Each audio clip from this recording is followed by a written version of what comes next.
Tiago capítulo 1, versículo 1. No segundo ano do rei Dario, no sexto mês, no primeiro dia do mês, veio a palavra do Senhor por intermédio do profeta Ageu, a Zorobabel, filho de Selatiel, governador de Judá, e a Josué, filho de Josadac, o sumo sacerdote, dizendo: Assim fala o Senhor dos exércitos. Este povo diz: Não veio ainda o tempo em que a casa do Senhor deve ser edificada. Veio, pois, a palavra do Senhor por intermédio do profeta Ageu, dizendo: Acaso tempo de habitares, vós em casas apaineladas, enquanto esta casa permanece em ruínas? Ora, pois, assim diz o Senhor dos exércitos: Considerai o vosso passado. Tendes semeado muito e recolhido pouco, comeis, mas não chega para fartar-vos. Bebeis, mas não dá para saciar-vos. Vestimos, mas ninguém se aquece. E o que recebe salário, recebe para pô-lo num bolso furado. Assim diz o Senhor dos exércitos: Considerai o vosso passado. Subi ao monte, trazei madeira e edificai a casa. Dela me agradarei e serei glorificado, diz o Senhor. Esperaste muito isso que veio a ser pouco, e este pouco, quando trouxeste para casa, com um sopro eu o dissipei. Por quê? Diz o Senhor dos exércitos: por causa da minha casa que permanece em ruínas, ao passo que cada um de vós corre por causa da sua própria casa. Esse texto aqui, ele está relatando um período bem difícil do povo de Deus. A data, provavelmente, desse acontecimento é de 520 a 530 a.C. O povo está aqui vivendo um período pós-exílio, logo depois de ficar preso pelos babilônios durante 70 a 80 anos. Então, o que aconteceu? Os babilônios invadiram Jerusalém, Israel, destruíram tudo, inclusive o templo do Senhor, que era o templo de Salomão, aquela grande glória do templo de Salomão. E o povo então foi levado cativo, como escravo para a Babilônia. Ficou lá durante esses 70, 80 anos. Agora o regime que está dominando não é mais os babilônios, são os persas. E esse rei aqui, ele decreta para que alguns judeus voltem para Jerusalém e reconstruam Jerusalém, que está toda destruída. Então a primeira leva de judeus que voltam de novo para a sua terra é com o comando de Esdras. Nós vemos essa história lá no livro de Esdras. E o primeiro grupo de judeus que volta para Jerusalém, o que eles fazem? Eles restauram e começam o fundamento do templo. Eles tinham essa missão de restaurar o templo do Senhor. Agora, aqui sob o comando de Zorobabel e de Josué, o povo volta para Jerusalém, mais uma remessa de judeus para Jerusalém. A missão é construir o templo do Senhor. O profeta que está sendo usado por Deus nesse tempo é o profeta Ageu, também contemporâneo de Zacarias. E agora, o que está acontecendo? O povo voltou com essa missão. Começaram a missão do Senhor, mas pararam essa missão. E essa obra fica parada entre 12 a 15 anos. E o que então acontece durante esses 12 a 15 anos? Bom, nós vamos ver aqui alguns pontos que nós podemos aprender e aplicar na nossa vida. Mas o que levar em consideração, a mensagem desse livro, ele fala sobre restauração. Por quê? Porque o povo abandonou a obra do Senhor. Teve a consequência. E essa consequência é escolher o fruto disso, fruto amargo, de não estar cumprindo a vontade de Deus, de estar abandonando sempre a vontade de Deus. Então Deus vem e restaura a sorte desse povo. Então nós vamos ver que há uma restauração de Deus na vida deste povo. E esse é o tema que nós vamos tratar nessa noite. Bom, nós vamos ver aqui 3 pontos importantes desse livro. O primeiro é o desinteresse do povo. Desinteresse em cumprir o chamado de Deus. O segundo ponto é o desencorajamento. Para eles enfrentarem tantas dificuldades, eles ficaram desencorajados em cumprir o chamado de Deus. Em terceiro lugar, a insatisfação, que foi a consequência de eles abandonarem a vontade de Deus. Bom, é por certo que o Senhor tem uma obra para todos nós. Nós costumamos usar muito essa expressão, muito essa frase: Deus tem uma obra na sua vida. Deus tem um propósito na sua vida. E isso é exatamente certo. Por quê?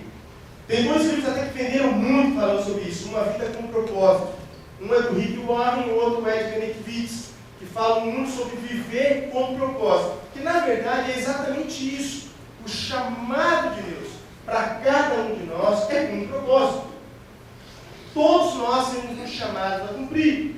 Talvez estar num culto, talvez de tocar um instrumento, talvez de conduzir a igreja a um momento de adoração, talvez de administrar a obra do Senhor. Talvez, como a pastora Ana relatou aqui, ser enviado a outra nação e pregar o Evangelho. Talvez não é ser enviado, talvez é contribuir financeiramente para que outros sejam enviados.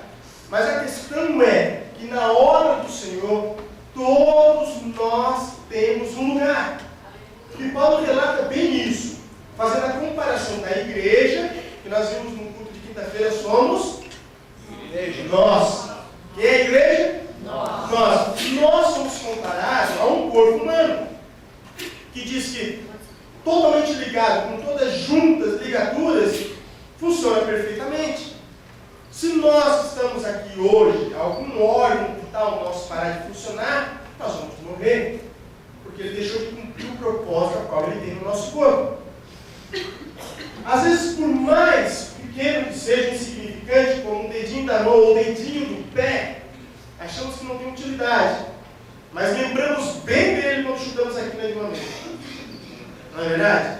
Eu acho que é só que a gente lembra que tem dedinho no pé. A gente chuta naquela quina do sofá, quina da mesa, a gente lembra bem que ele existe. E na verdade, todos nós temos um papel a cumprir. Talvez como o dedinho do pé, ou talvez como um órgão vital, talvez como o osso que aparece, ou talvez como algo que não aparece. Mas todos nós temos um chamado a cumprir. A questão é, eu estou cumprindo o meu chamado?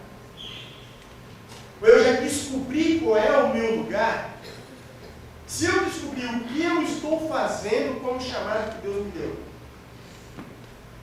deixa eu falar aqui nessa noite, o chamado que Deus não tem, chamado para não fazer nada. Deus não tem esse chamado para ninguém, porque todos nós somos chamados primeiro para pregar. Isso inclui duas coisas: falar, óbvio, e demonstrar, ser luz, brilhar. Então nós pregamos de duas formas. Pregamos quando falamos com uma pessoa que Deus te abençoe, Jesus te ama, Deus tem uma obra na tua vida, ou qualquer outra coisa semelhante, que conduz essa pessoa ao Senhor de Cristo, ou vivendo, sendo exemplo, sendo um bom pai, sendo uma boa esposa, sendo um bom marido, sendo um bom funcionário, um bom patrão, seja o lugar que eu ocupo. Porque desta forma eu estarei vivendo com o propósito qual Deus me chamou, que é glorificar o seu nome. E como nós glorificamos o nome do Senhor? Fazendo o que eu faço da melhor maneira possível, como se fosse para o Senhor. Isso glorifica ao Senhor. Isso também quebra a ideia de que glorificar a Deus é somente como um chamado para ser usado dentro da igreja. Não é verdade. Se você está aqui nessa noite e trabalha no banco, você é professor ou professora, ou você é dona de casa, seja o que for, tudo que você faz da melhor maneira possível, como se estivesse fazendo para o Senhor, você está cumprindo o seu chamado de glorificar o nome de Deus. Porque Deus é glorificado quando você decide dar o seu melhor e ser o melhor. Você é glorificado. E esse povo está diante disso. Eles sabiam o que tinham para fazer, eles tinham essa missão clara e objetiva. E o que eles estavam fazendo com isso? Negligenciando o chamado que Deus tinha para a vida deles. Daí vem o desinteresse. O que aconteceu? Já estava o fundamento levantado junto com os judeus que vieram com eles. E eles começam a construir o templo. Mas então os samaritanos, o povo mestiço lá, vem contra eles. Com guerras, vem contra eles com ameaças, vem contra eles com investidas também, como no caso de Neemias construindo as muralhas de Jerusalém. Então eles, peraí, estão querendo nos matar, estão querendo acabar com a nossa vida, porque a gente quer cumprir o plano de Deus. Aqui nós aprendemos outra coisa. Nem tudo aquilo, nem toda situação que se levanta a adversidade contra, significa que não é a vontade de Deus. Porque às vezes nós medimos a vontade de Deus para sim ou para não, se tudo é perfeito, se tudo não é. E isso não é um bom termômetro para medir as coisas. Por exemplo, Deus te dá um chamado, Deus te dá projeto visa abençoar vidas, como Renascer, lá junto com o Cláudio, realmente conversando testemunha, justo. E o que acontece? Muitas coisas se levantam contra. Se eles fossem medir isso como não ser da vontade de Deus, ninguém estaria sendo salvo. Se eles interpretassem, Deus, eu acho que não é a vontade de Deus, as portas estão fechadas, os traficantes não estão deixando a gente pregar, abrir uma casa de macumba, então é porque Deus não quer que a gente quer em todo lugar. Não é essa a verdade. Então eles interpretaram isso. Pô, é muita afronta, então não é o tempo ainda. Deus vai preparar um tempo sem guerra, Deus vai preparar um tempo sem inimigo, Deus vai preparar um tempo sem adversidade nenhuma, para que a gente continue construindo, para que tudo aconteça de uma forma perfeita. Amados, isso não funciona. Não funciona. Sabe por quê? Porque todo projeto dado por Deus para abençoar vidas, você mexe com um ninho de vespa, que é o diabo e os seus demônios. Que eles estão muito interessados que nenhum projeto de Deus dê certo. Que eles vão vir de todos os meios, de todas as formas, tentar persuadir para que você não conclua o projeto de Deus na sua vida. Então eles estavam desinteressados em cumprir o chamado de Deus. Com esse desinteresse todo, o que faltou a eles? Encorajamento.